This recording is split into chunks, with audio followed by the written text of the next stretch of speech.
콘크리트 크리프 관련 그래프 그리기. 콘크리트의 크리프는 일정한 지속 하중을 받는 콘크리트가 하중 변화가 없는데도 불구하고 시간이 지나며 변형이 점차 증가하는 현상이라고 했는데, 오늘은 이 콘크리트의 크리프와 관련된 시험 문제가 나왔을 때 활용할 수 있는 그래프를 공부해보자. 오늘 그려볼 그래프는 콘크리트의 크리프 파괴, 크리프 변형과 탄성 변형 등의 문제가 출제되었을 때 활용할 수 있는 그래프가 되겠어. 우선 좌측에는 크리프 변형과 시간의 관계를 나타내는 크리프 변형 시간 곡선을 그려볼 건데, Y축은 변형률, X축은 제하 시간인 그래프를 그려볼 거야. 우선 하중이 제하되지 않으면 변형률이 0일 거고, 잠시 후 0에서 약간 떨어진 부분에 하중 제하를 실시하면 우선적으로 탄성 변형이 일어나겠지. 이후 하중을 제거하지 않고 하중을 지속시키면 다음과 같이 점차 추가 변형이 일어나게 되는데, 이 변형이 바로 크리프 변형이야. 또 크리프 변형은 탄성 변형보다 통상 크니 탄성 변형보다는 조금 더 크게 그려보자. 그 후 하중을 제거하게 되면 즉시 일정 부분 변형이 회복하게 되는데,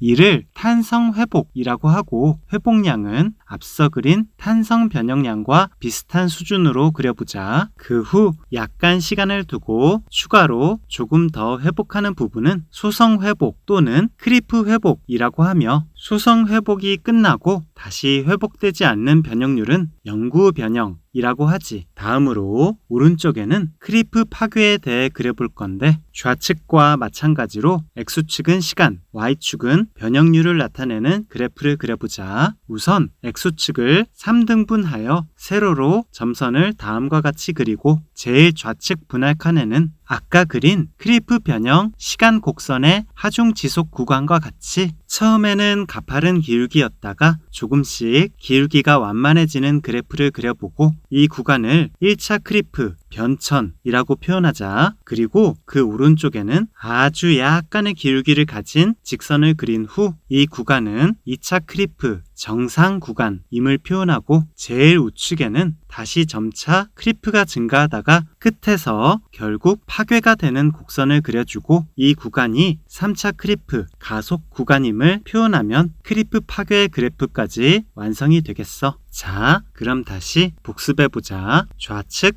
크리프 변형 시간 곡선, Y축 변형률, X축 제하 시간, 하중 제하 즉시 탄성 변형, 하중 지속 점차 추가 변형, 크리프 변형, 하중 제거 즉시 탄성 회복, 소성 회복 또는 크리프 회복, 회복되지 않는 부분 영구 변형. 오른쪽 크리프 파괴 그래프, X축 시간, Y축 변형률, X축 3등분, 세로 점선, 제일 좌측 처음 가파른 조금씩 완만한 그래프, 1차 크리프 변천 약간 기울기 가진 직선, 2차 크리프 정상 다시 점차 증가하다 결국 파괴, 3차 크리프 가속 다시 좌측 크리프 변형 시간 곡선, Y축 변형률, X축 제하 시간, 하중 제하 즉시 탄성 변형, 하중 지속 점차 추가 변형, 크리프 변형, 하중 제거 즉시 탄성 회복, 소성 회복 또는 크리프 회복, 회복되지 않는 부분 영구 변형. 오른쪽 크리프 파괴 그래프, X축 시간, Y축 변형률, X축 3등분, 세로 점선, 제일 좌측 처음 가파른 조금씩 완만한 그래프, 1차 크리프 변천 약간 기울기 가진 직선, 2차 크리프 정상 다시 점차 증가하다 결국 파괴, 3차 크리프 가속 다시 좌측 크리프 변형 시간 곡선, Y축 변형률, X축 제하 시간, 하중 제하 즉시 탄성 변형, 하중 지속 점차 추가 변형, 크리프 변형, 하중 제거 즉시 탄성 회복, 소성 회복 또는 크리프 회복, 회복되지 않는 부분 영구 변형. 오른쪽 크리프 파괴 그래프, X축 시간, Y축 변형률, X축 3등분, 세로 점선, 제일 좌측 처음 가파른 조금씩 완만한 그래프, 1차 크리프 변천 약간 기울기 가진 직선, 2차 크리프 정상 다시 점차 증가하다 결국 파괴, 3차 크리프 가속. 그럼 오늘의 이만 끝.